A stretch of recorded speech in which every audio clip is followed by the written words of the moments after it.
Hi, I'm Alistair Shipley. Driven by the beliefs that everyone has something special to offer, I created Not So Average, the podcast that proves that you don't need to be in the top 1% to be truly extraordinary. Each episode spotlights everyday people from your community, the very individuals you might pass on the street.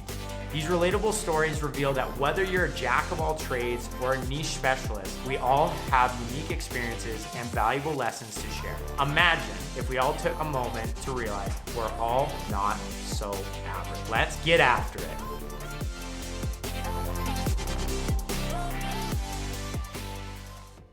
What up, Not So Average listeners? This is Alistair Shipley, and I thought I'd do a little bonus episode because one of my favorite parts of the podcasting year is actually when a lot of the programs that I listened to did recaps and summaries of their wins, their losses, what they learned, what they felt they could have done better at. And I thought I'd do the same.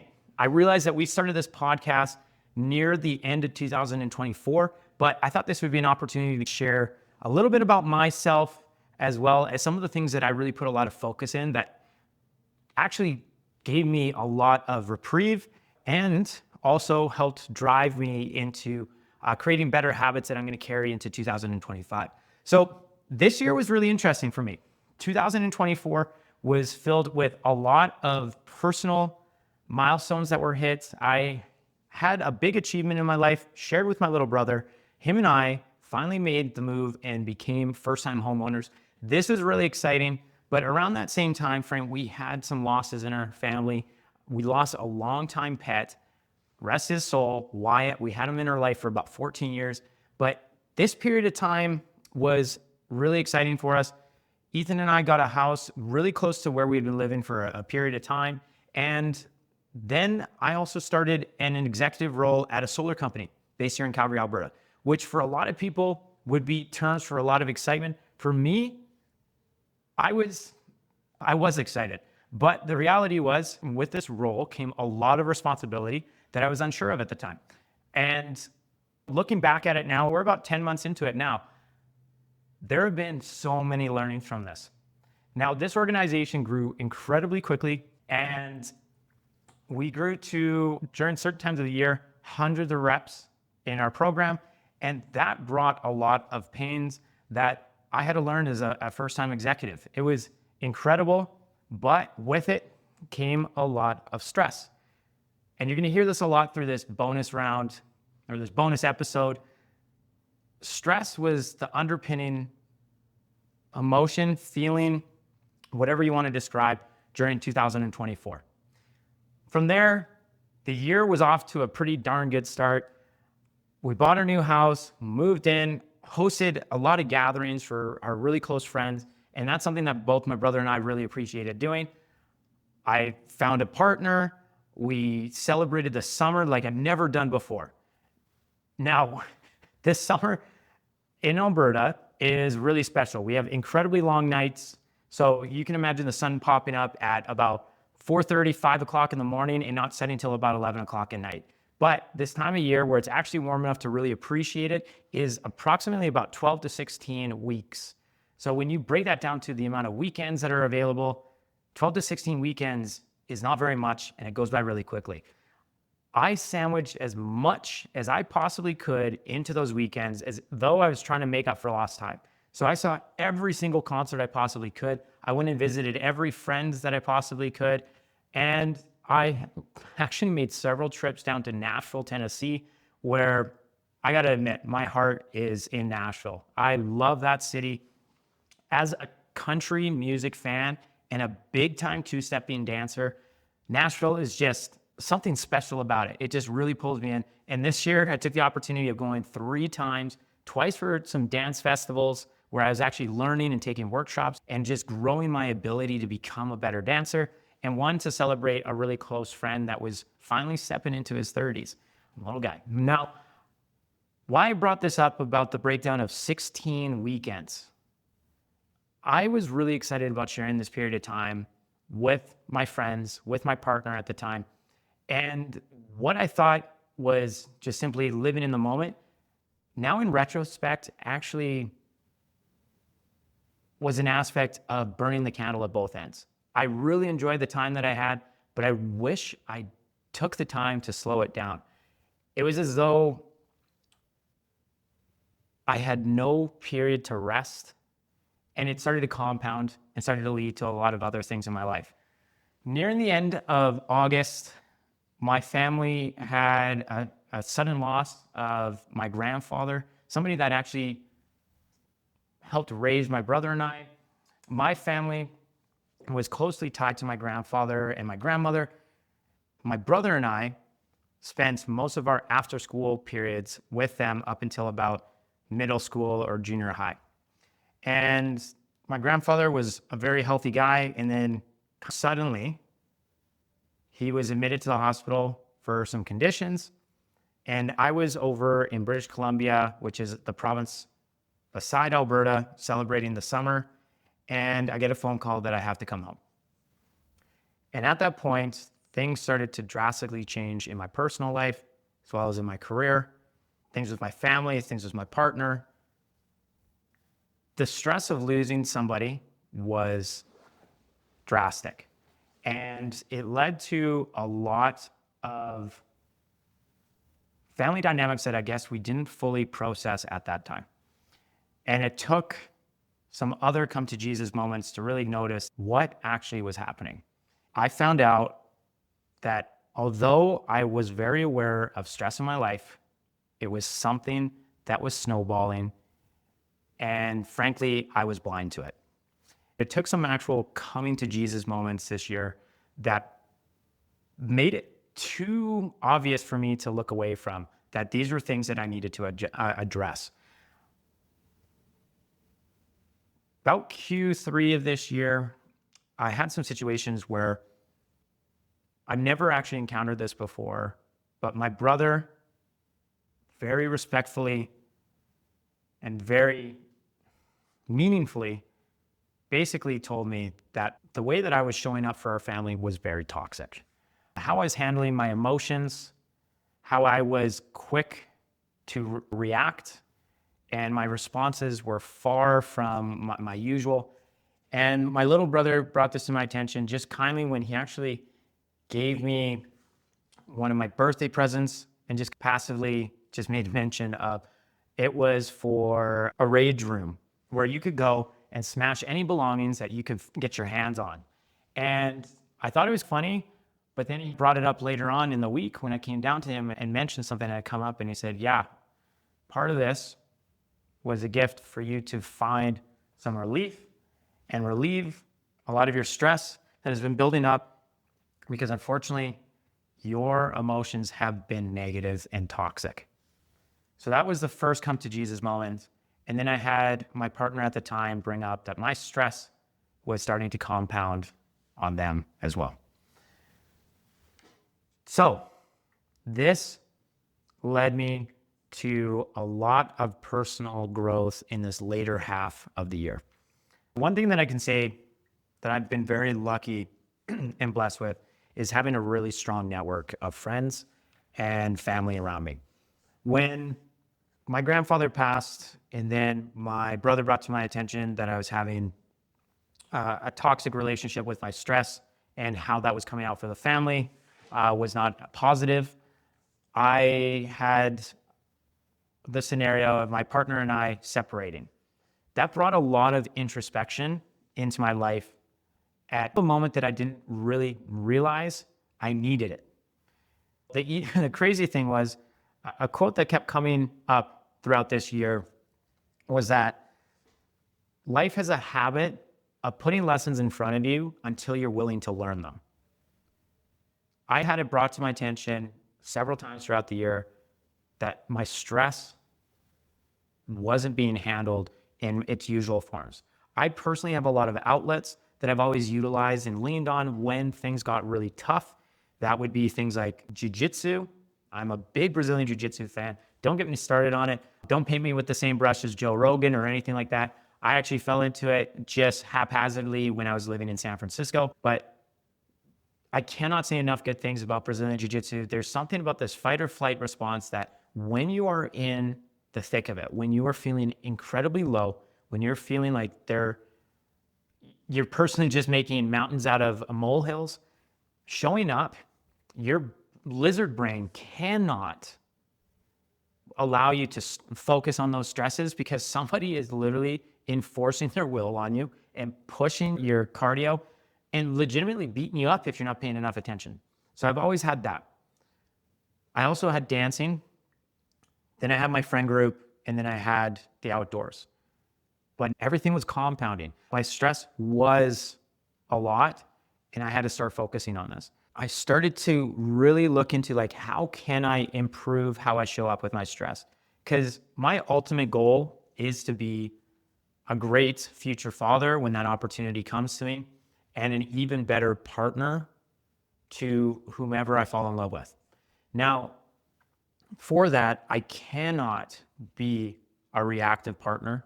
I have to be somebody that takes the time, ingests the information that's brought to me, and then, as my friend put it, catch it, check it, change it.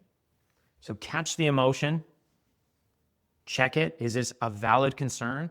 Is this something that's actually within my control, or is it outside my control? And then change my view on it.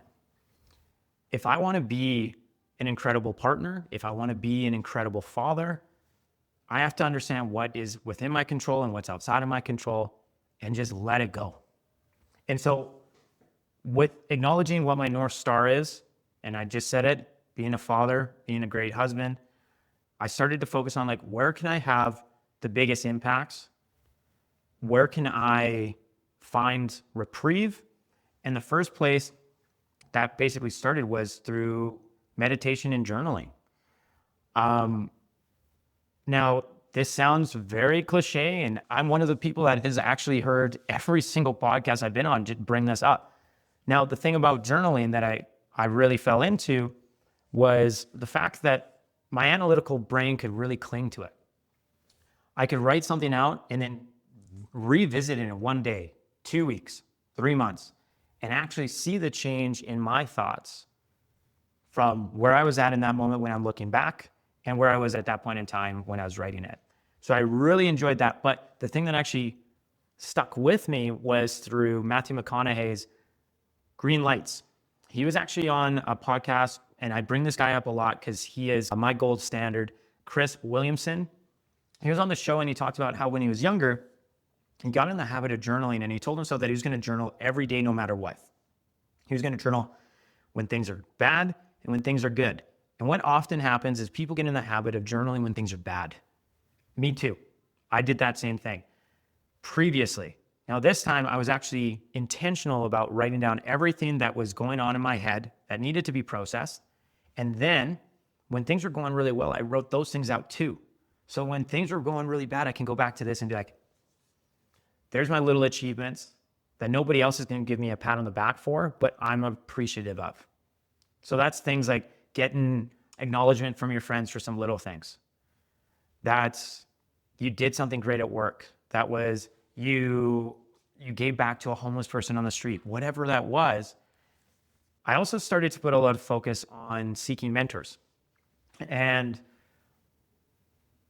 fortunately, I do have a fantastic group of friends around me, but one thing that I really wanted to narrow in on were the characteristics that I wanted to see in myself that I generally found in people that had great partnerships with their spouses and their kids and still had very amazing working careers. So I actually started to do coffees and dinners with guys that I just absolutely idolize. There's quite a few people from my jiu-jitsu. There was actually my close friends that I went to university with.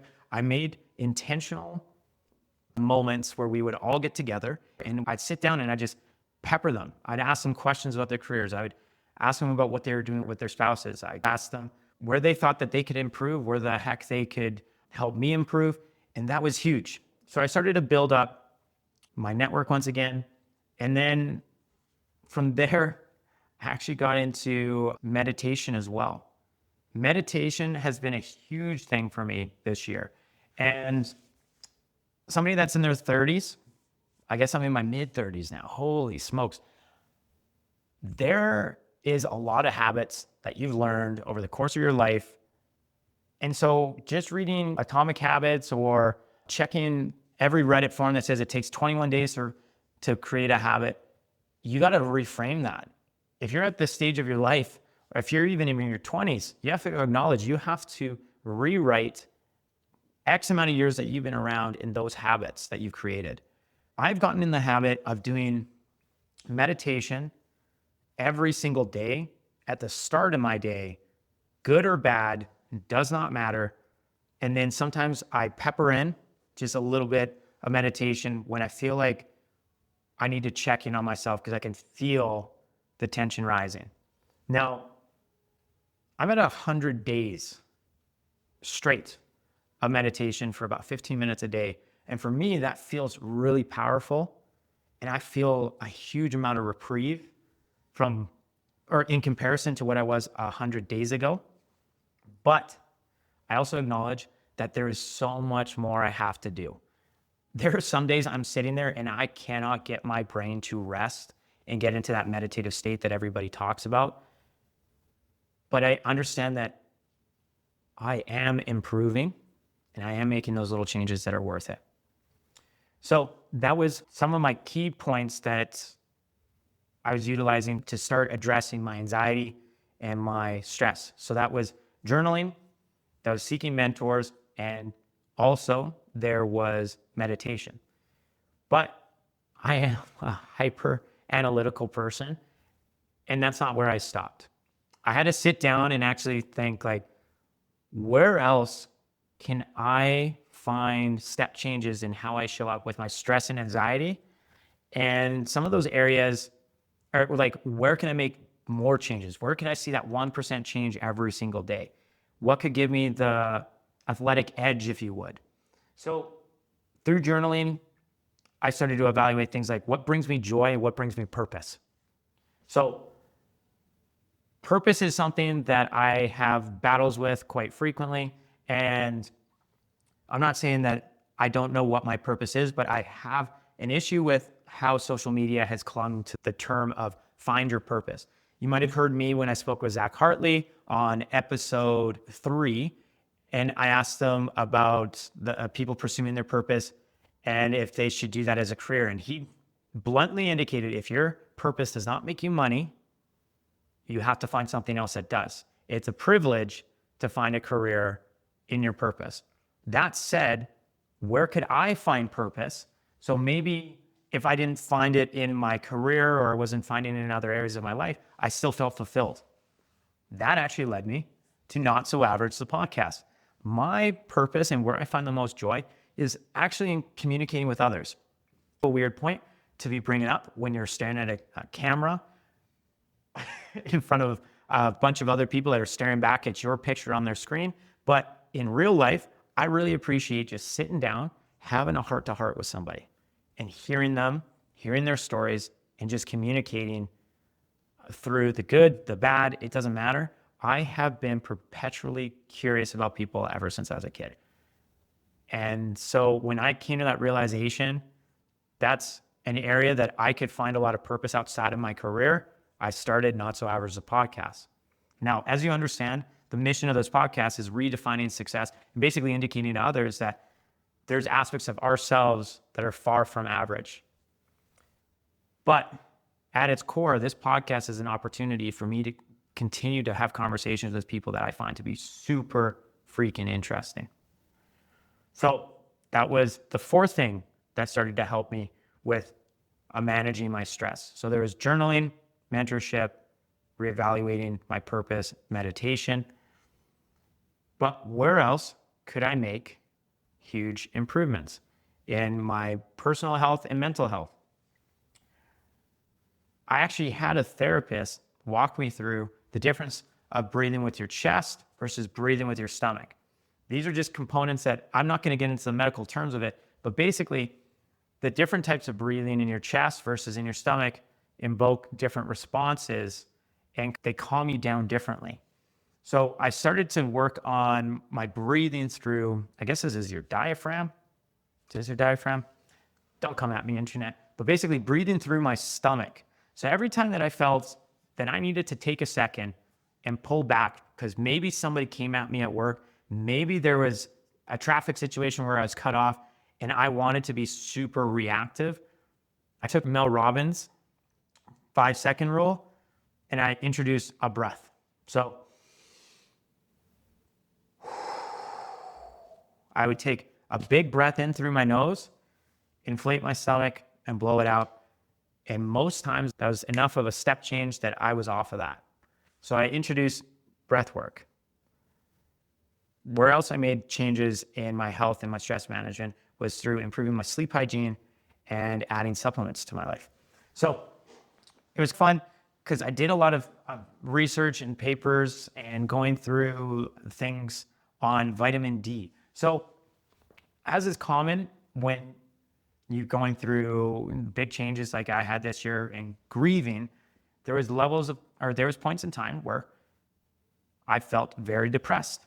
So the papers that I was reading on was how people were counteracting depression and what was commonly found in depression. And one of the articles that came up, now I'm once again not a doctor, I was just reading this as an independent person, but they brought up that vitamin D was generally found to be deficient in a lot of people that had depression. Now, I don't know the science on it. My brother's definitely thrown it at me that vitamin D supplements aren't enough, and I agree. You still need the sun, but I started taking not just 1 drop of vitamin D, but 5x, because in this paper, they said that generally we are extremely deficient, and to up your dosage beyond the daily recommendation. I'm not saying to do this, but I did find by adding vitamin D and 5xing the ingestion that I was taking, my mood and my energy did see a gradual tick up. And that's what all of this stuff is about, is not like a 50, 100% change. We're talking 5% here, 5% there, 5% here, 10% here. And after several years of taking these recommendations and putting these habits into your daily routine, you're going to find that you've come a long way. So vitamin D, the other thing that I really got into, and guys, I strongly recommend this, ashwagandha. So ashwagandha, once again, not a medical person, but I found a huge amount of papers that talked about its reduction in stress, improving sleep, and then things helping the boys in terms of their sexual drive. Check that out on your own. But I did find that ashwagandha gave me the same reprieve as, say, CBD. CBD is a component found in cannabis. It's separated from the THC standalone. People say that it gives them a sense of calm, as if they had a breath. I had a very similar situation to that with ashwagandha. I took it within 30 minutes. I just felt light.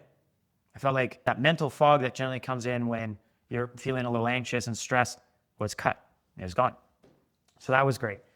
The other area where I found huge changes was in my sleep habits. So sleep hygiene. We've heard about this a lot before. One of the worst things for our sleep hygiene is generally screen time before bed. I'm the freaking worst for this. I will openly admit that. It's so easy to crawl into bed, swipe through your messages, send memes to friends, check what happened in your loved ones' lives, you name it, and then fall down the mindless swiping, meanwhile sending all that blue light at yourself. I got in the habit of kind of winding down about 45 minutes to an hour before I wanted to be in bed. So I'd set ambient lighting in my room I have a salt lamp. And then I have no problems admitting this whatsoever. I love a good candle, as long as it's not super stinky, but I love a good candle. And I'd sit down, read a book, or if I'm going to be on a screen, I wore these dorky blue light glasses. So I got in the habit of doing that. But the habit that actually probably made the biggest change in my life was adding blackout curtains. This sounds crazy. So as somebody that was traditionally a very quick to fall asleep person, I'm meaning like my head hit the pillow and then I'd wake up at the alarm for most of my life. Within the last 4 years, that has changed. I'm still quick to going to sleep. It's like my superpower. I can borderline do this standing up. But within the last 4 months, within the last year, my sleep got so bad that I was up every couple of hours, generally because of how I was stressed out. But there was also components that I think was because I've had extreme amounts of light coming from the streets into my bedroom.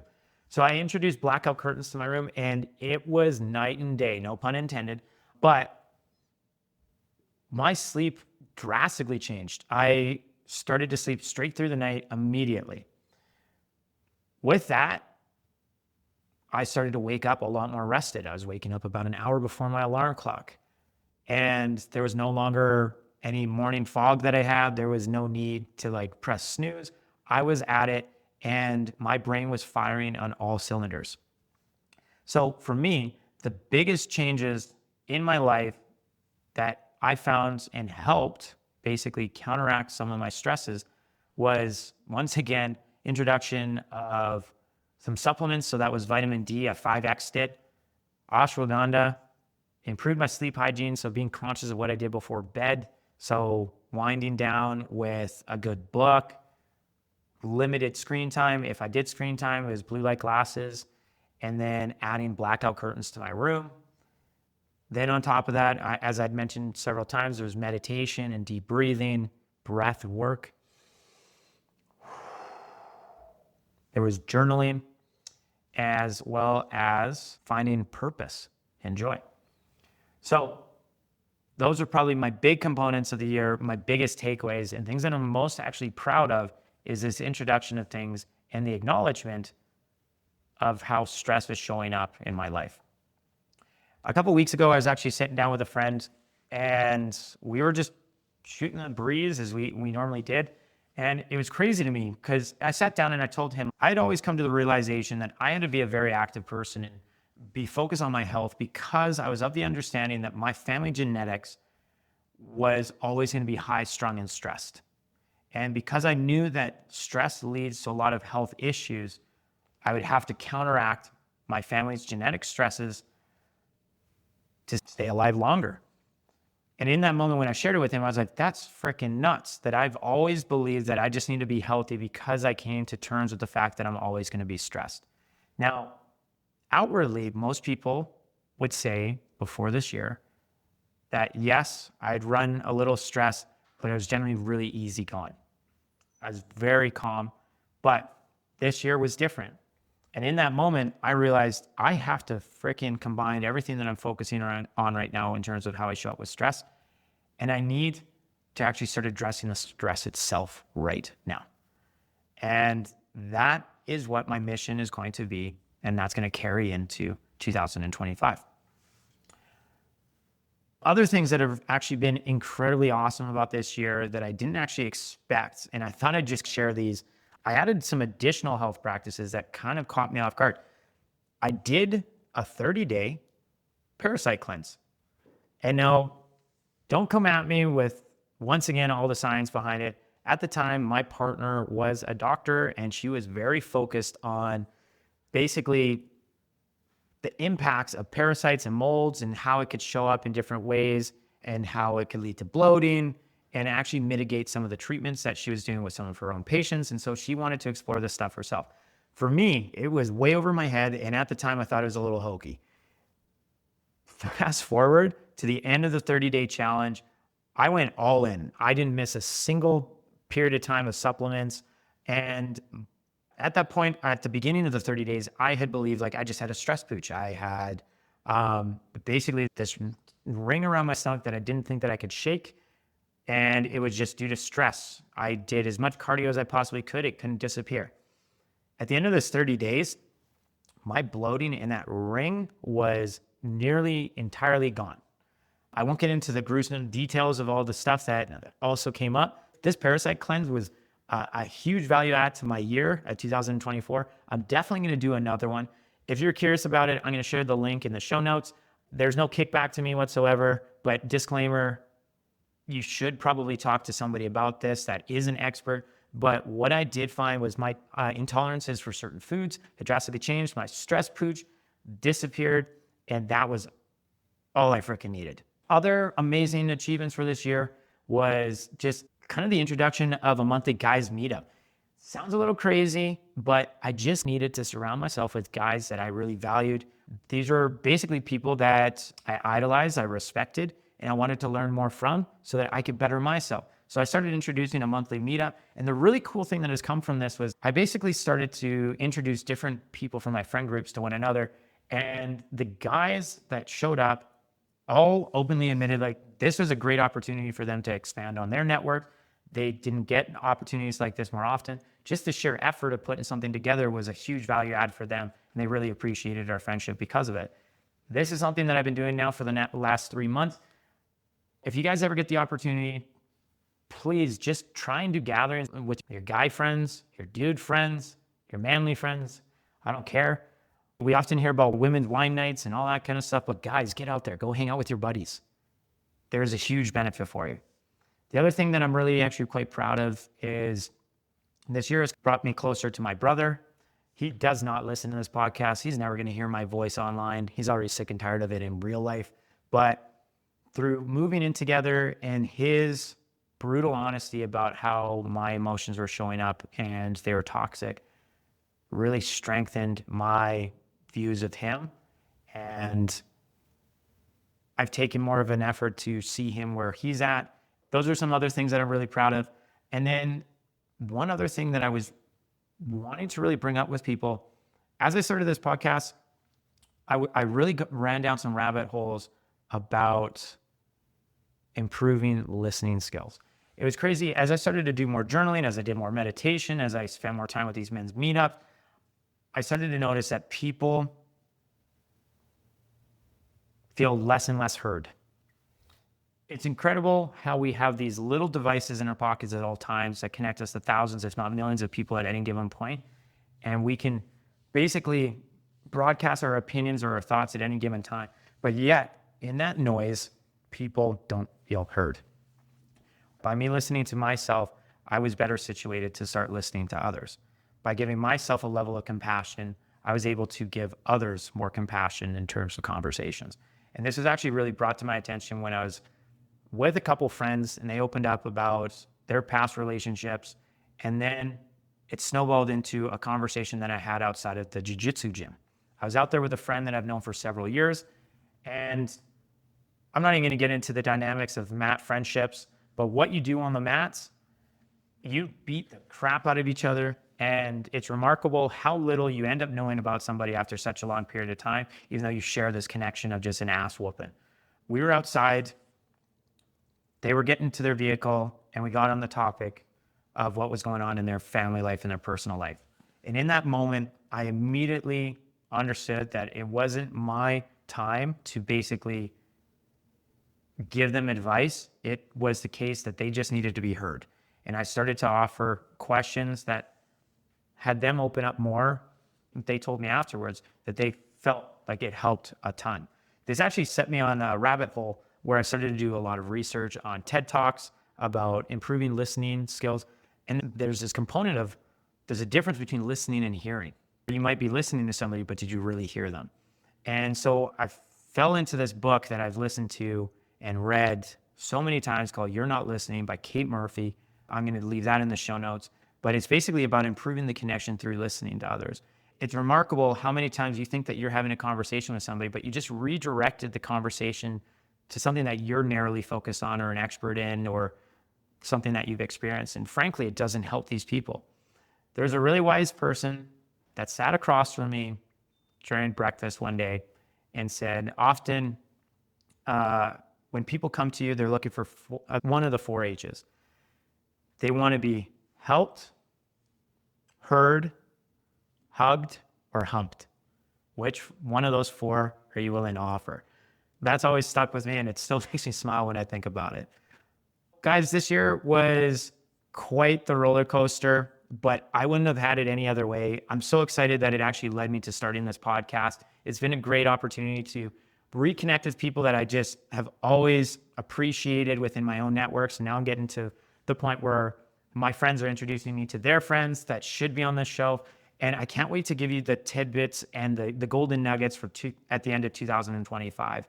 I know it's a year away, but there is so much to come. So my big year, the focuses that I'm bringing into 2025 is how do I show up with stress and anxiety, and how does that impact others? And I'm just really appreciative that this stuff was brought to my attention when it was. Because of the hurt that I was experiencing, I was finally able to acknowledge that this was a pain that needed to be addressed. So I'm very grateful for that. I want to close off with a few things people have asked me, because I am a very big reader. Which books do I recommend to others? So I have 3 books. You're Not Listening by Kate Murphy. Once again, this will be in the show notes. This is how to improve basically communication skills through listening. The second one that was a huge one for me back in October was How to Make a Few $Billion by Brad Jacobs. This is a nonfiction. This is a guy that was the CEO and founder of several companies that were worth, some were just a few billion, some were worth hundreds of billions of dollars. And he basically breaks down the team dynamics, acquisitions, mergers, you name it. So if you're a business buff like I am, strongly recommend this one. Also going to be in the show notes. Then lastly, the book that really just let me escape from my own head for a little bit was the book called Trust by Hernan Diaz. This was actually a Pulitzer Prize winner for, I think, 2023. And this book, you definitely got to get into it. It's about a Rockefeller persona, if you would, where this person was worth billions upon billions of dollars and basically could change the entire outcome of the dirty 30s. And then this interesting dynamic that he had with his wife. And it just kept me stuck to every single page. So go check that one out. The other things that I wanted to close off with is memorable quotes and little sayings that have basically stuck around in my head rent free. And these are sometimes they're driving factors for people. So these are why I'm sharing them, because they definitely were for me. So somebody that was really close to me continuously said this, and this has been why I've been focused on the things that I have been. Life doesn't happen to you, it happens for you. Keeping that positive view of this isn't happening to you because you did anything wrong. This is happening for you as an opportunity. Another one came from the same person, but it was something that I had clung to a couple of years previously. Life presents lessons until you're ready to learn them. I brought this up before. I had come to the realization about how stress was going to impact my life and how I needed to address it. But until I had the come to Jesus moments with my ex-partner and my little brother, I wouldn't have actually sat down and felt this pain enough to have made a change. So life had shown me these lessons, and I was finally ready to learn them. The next one is actually more of a prayer, but this one's called the Serenity Prayer. God, grant me the serenity to accept the things I cannot change, the courage to change the things I can, and the wisdom to know the difference. There's a lot of things that are going to be out of your control. May you have the strength to do what it takes to make a change when it's necessary, but then also the knowledge and the learnings to understand the difference between those things out of your control and the things within your control. And then another great friend put this in front of me, and I love it. Don't waste an opportunity. Opportunities come in different forms. And I think this next quote encompasses it as well. Luck is when preparation meets opportunity. That was Seneca, one of the Stoics. Be prepared. And then when those opportunities come in front of you, people say maybe that was luck. But it's because of your preparation and your ability to acknowledge an opportunity that you were able to basically move yourself forward. Don't waste an opportunity. For me, there were several of them this year that I pounced on. I'm not going to waste it. I'm not going to let it go by. Guys, we're at the end of 2024. I didn't expect that I was going to ramble this long. I didn't think I'd have this much to say. There was a post that I made on my personal Facebook as well as my LinkedIn that the reason why it took me so long to start this podcast was because I had this feeling of, I guess it'd be an imposter syndrome. I didn't believe that I had enough to share with people. I didn't have those levels of achievement that would make me reputable. But through a lot of kind words and feedback that I've been receiving through this podcast, people just like the fact that I've authentically shared who I am. I've brought on people that have also in turn been really authentic. And because they're relatable, the little tidbits of advice that they're receiving from the podcast have really just rang true. I just want to say thank you so much for listening to these podcasts. Your support means the world. Without you guys, I wouldn't probably be able to do this. It's the support of the friends and the family and the sharing and constantly saying, this is something that we need to hear more often. So I appreciate that. I look forward to sharing more in 2025. And if you guys have the opportunity to share this information with others, I'd really appreciate it. That means just a reshare, a subscribe on all the platforms where you find me. Hey, 2024 is coming to a wrap, but I'm really excited to see what 2025 brings. So let's get after it.